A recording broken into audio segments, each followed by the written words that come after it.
I'd like to speak with you today about cities, the future of cities. That includes Thunder Bay, by the way. It's not just Toronto, Calgary, and Vancouver and Montreal, the big ones. The future of cities, green cities, sustainable cities. There is no other future for cities other than a green future.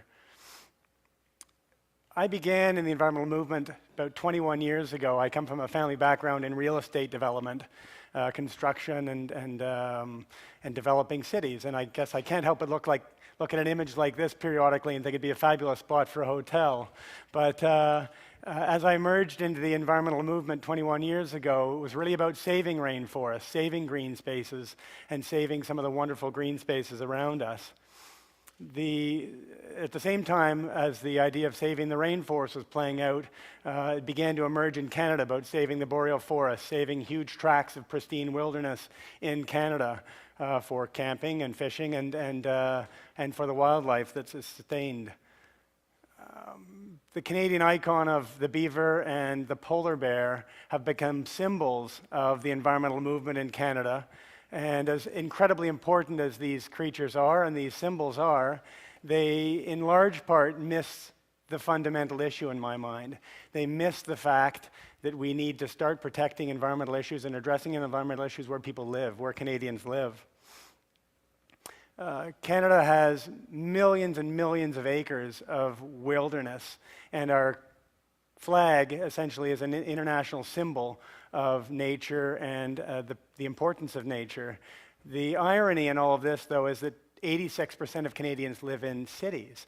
We are an urbanized country, and we're part of what's referred to as a mega trend that's playing out globally right now, and that mega trend is urbanization.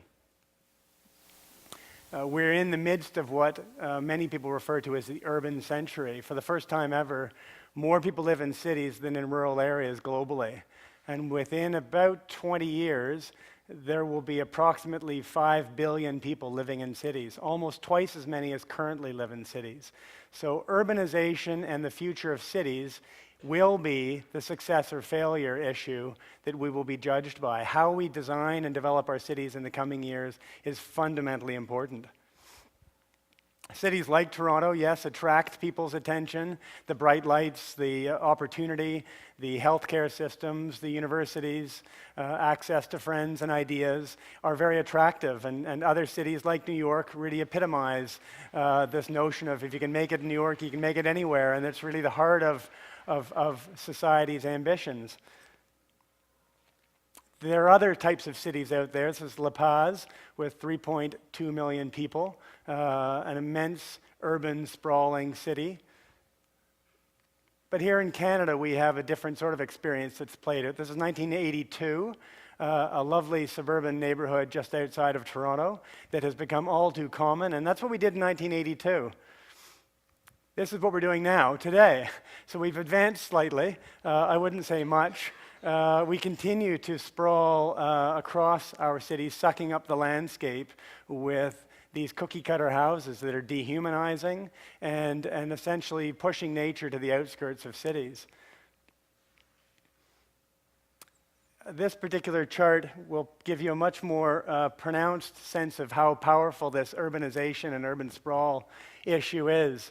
If you look at Los Angeles, the second chart in, Los Angeles grew by 300% in its footprint. Its footprint, the spread on land that it took up, grew by 300% in the same period of time that its population grew by 45%. St. Louis, it grew by 355% across the landscape, and yet only 35% growth in its population. Cleveland always gets my attention at this one. It grew by 31%, a substantial growth in its footprint, and yet its population declined by 6%. The time frame's not relevant. It's the phenomena that's playing out that is deeply relevant. And the same, I know, is happening here in Thunder Bay, and it's happening in virtually every country in the world right now. Urban sprawl and urbanization is consuming the planet. We did imagine futures for ourselves, but we haven't been able to deliver on the true energy of the Jetsons and some of these other more fantastical ideas. What we've ended up with in many cases are places like this, a children's school ground, which essentially has pushed nature and the dynamic state of the environment right outside the space. It's more like a prison yard than it is a learning environment. So the idea of changing cities, in my mind, is really all about beginning to integrate nature into urban design, bringing nature back into the fabric of the city and rethinking it. And by doing that, the fundamental opportunity is to begin to shift attitudes and behaviors in cities. It's the whole notion of changing your environment in order to change behavior. Too many school grounds. In Canada, there are 16,000 schools, so much of our work is focused on changing the learning environment of children. 16,000 schools in Canada, millions of schools across the globe. All too often they look like this. They look, as I say, like prison yards, devoid of landscapes that are dynamic and changing. And so the opportunity is to go in and make change in this space. Schools that can incorporate nature are more fun to play in, quite frankly. They evolve, the learning is a constant, and children get the opportunity to impact their environment and interact with their environment in a very direct way. This is a school in Berkeley, California, an immensely unique school that's dedicated to agriculture and food. It is a gem of a school that has led change across the state of California and is informing thinking across the United States.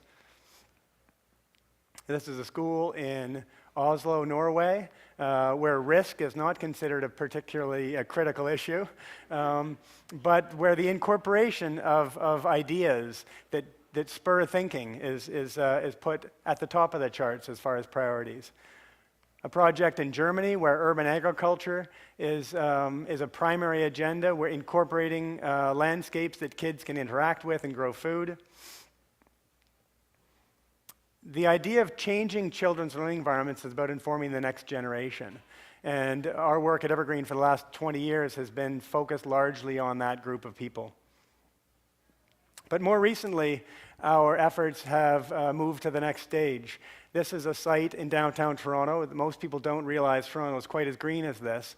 This is in the middle of the Don Valley river system, and it's a site called Evergreen Brickworks, an old industrial site that's being currently open. It's been 10 years in development, opened last year, and is being developed as an international center of excellence for green cities and sustainable cities.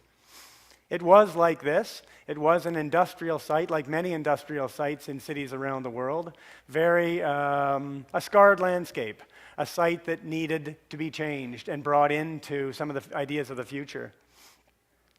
It sits in the watershed of Toronto. As I say, you saw the photograph of the Don Valley system. It sits in the watershed. We forget often that our cities are built on top of the land and that below our feet is a whole system of ecology. And the real thinking represented in this project is about bringing that landscape up, making it evident, and incorporating into the design of the buildings. But the project itself is also about programming and bringing active programs for the community. So we've moved our strategy from focusing exclusively on children and schools to incorporating the broader community, incorporating business professionals in our programs, family members, and general citizens in the activities on site. Gardening and urban agriculture is a fundamental theme of the project. But winter programming is critical too. So finding ways to incorporate landscapes and incorporating skating, for instance, inside the buildings. And this is an image of the interior of a building where we literally remove the roof and fill the interior with landscape. A little bit inspired by Angkor Wat, the Mayan ruins, where nature can take over our most grand constructions. So in the end, we've created a place that is a space for nature and people, the weaving of the two together. There's an immense amount of technology in the background on all of this stuff. It's not just about nature and trees and plants and flowers, quite frankly. It's also about strategies to address energy management, incorporating efficient transportation strategies on site, water filtration functions. So smarter buildings are critical. And smarter buildings are better buildings to operate in. They're healthier, they're more enjoyable to operate as a community within. The campus site that we have, as I mentioned earlier, is much like any other campus facility or any other old industrial site. So the opportunity that we've developed at this particular facility is something along the lines of what could be done in virtually every city in the world, including Thunder Bay. And in fact, it is being explored on cities around the world. The integration of nature, being the big green bubble, and blue being the cities, was the real framework. This is how we thought about the project originally. If we can get those two big themes and then weave in a few other themes around it, that would become the construct, the thematic construct for how we'd program the site. People and partnerships have been fundamentally important to this project, very much in keeping with this notion of tribes, where we build a community around the project, people who buy into the vision and incorporate their ideas. We incorporated their ideas in the planning all the way along and created this community that felt ownership of the project. And we've created something wonderful, something that the City of Toronto itself puts forward as the soul of the city. The mayor referred to the project, not our current mayor, our prior mayor, referenced as the soul of the city, partially because of its history, but also because of what it represents as far as a future model for where the city needs to go. So now I want to move into some of the other ideas of what's happening globally. And what's happening in other cities, because this notion of green cities and sustainable cities is a very, very powerful international movement right now. Cities around the world are fighting to be competitive in this space. This particular project, Masdar, just outside of Abu Dhabi in the United Arab Emirates, is a city for 50,000 people, half the size of your city. It's an extraordinary leadership effort. It's in construction right now. Portions of it are functioning. It's looking to be a zero carbon site, zero waste city, no cars, all walking within the city. It's an immensely unique site. This is the same site during the day. Those big umbrellas open up and canopy the building itself. It recognizes as a desert landscape that it doesn't have the normal foliage of trees to work with, so they've created this canopy of umbrellas that open up during the day, mimicking nature. Chicago, a city a lot like Toronto in many respects, has taken an immense leadership role and has become the city in North America with the largest number of LEED certified buildings. LEED certification was mandated by the mayor about a dozen years ago, and the development community rejected the idea and said, no way, we can't do it, and the mayor pushed back and said, you will learn. And they did learn, and the city has become a true leader in North America around LEED's building design, and this is their city hall.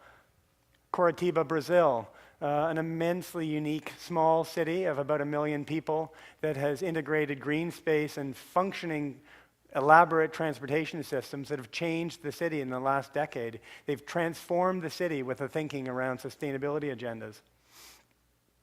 The High Line in New York City.